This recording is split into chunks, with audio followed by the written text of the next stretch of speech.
వక్ఫ్ బోర్డ్కు సంబంధించి వక్ఫ్ amendment bill 2025ని ఈ దేశంలో బీజేపీ కేంద్ర ప్రభుత్వం ముస్లింలకు వ్యతిరేకంగా రాజ్యాంగ వ్యతిరేకంగా ఈ బిల్లు తీసుకురావడం జరిగింది.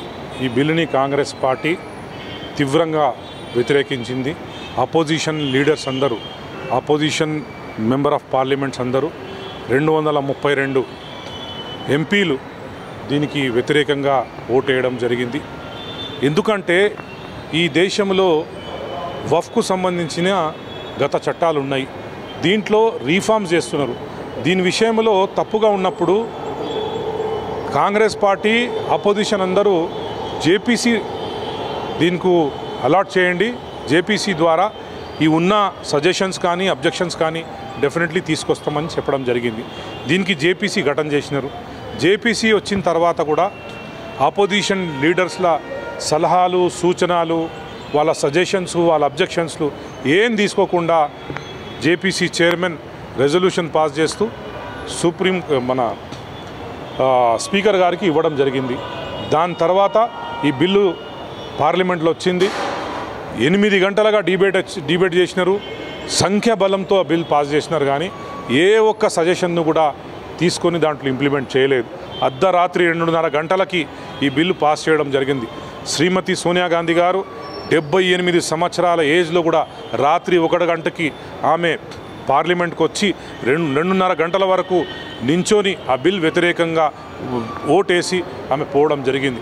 కాంగ్రెస్ పార్టీ ఒకటే చెప్తుంది, అనెథికల్ ప్రాక్టీస్ మీరు చేయలేరు, ఈ అన్కాన్స్టిట్యూషనల్ ప్రాక్టీస్ చేయలేరు. ఆర్టికల్ 26కి బిల్ విరుద్ధంగా ఉంది. ఆర్టికల్ 26 ఏమంటుంది, ఏ మతమైనా ఎవరైనా వాళ్ళందరికీ వాళ్ళ రిలీజియస్ ప్రాక్టీస్ చేయడానికి స్వేచ్ఛ ఉంది. మీరు దానికి వ్యతిరేకంగా ఈ బిల్ తీసుకొచ్చినారు. మా ప్రాపర్టీలని గుంజుకునే ప్రయత్నం చేస్తున్నారు. ఇవాళ 2-3 చట్టాల్లో 2-3 అంశాలు ఉన్నాయి.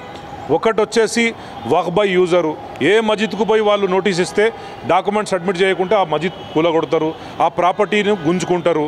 ఇదే కాకుండా ఒక ముస్లిం వక్ఫ్ బోర్డులో ఒక బయటి కమ్యూనిటీ నుంచి ఒక మెంబర్ని తీసుకొచ్చి పెట్టి వాళ్ళు వక్ఫ్ బోర్డు నడుపుతారంట. అంటే మా ఆఫీస్లో మీరు దూరి మాకు డిస్టర్బ్ చేసే ప్రయత్నం చేస్తున్నారు. మూడో విషయంకి వస్తే ఇది లిమిటేషన్ యాక్ట్ తీసేసినారు. లిమిటేషన్ యాక్ట్ ఏంటంటే ఎవరన్నా ల్యాండ్ మీద 12 సంవత్సరాలుగా ఉంటే వాళ్ళకి ఆ ల్యాండ్ కబ్జా అయిపోతుంది. కానీ వక్ఫ్ బోర్డులో ఇట్లా ఉండదు. ఎందుకంటే వక్ఫ్ బోర్డులో ఇది మీరు ఎప్పుడు టెనెంట్గానే ఉంటారు, ఓనర్ ఎప్పుడు కాలేరు. 100 సంవత్సరం ఉండని, 200 సంవత్సరం ఉండని, 300 సంవత్సరం ఉండని, 300 సంవత్సరం తర్వాత కూడా మీరు టెనెంటే, అక్కడ మీరు ఓనర్ కాలేరు. అది కూడా మీరు ఇప్పుడు ఈ చట్టంలో అది కూడా తీసేస్తున్నారు. ఆ లిమిటేషన్ యాక్ట్ తీసేసి ఎవరు ల్యాండ్ల మీద కబ్జా ఉన్నారు వాళ్ళకి ఇచ్చేస్తున్నారు.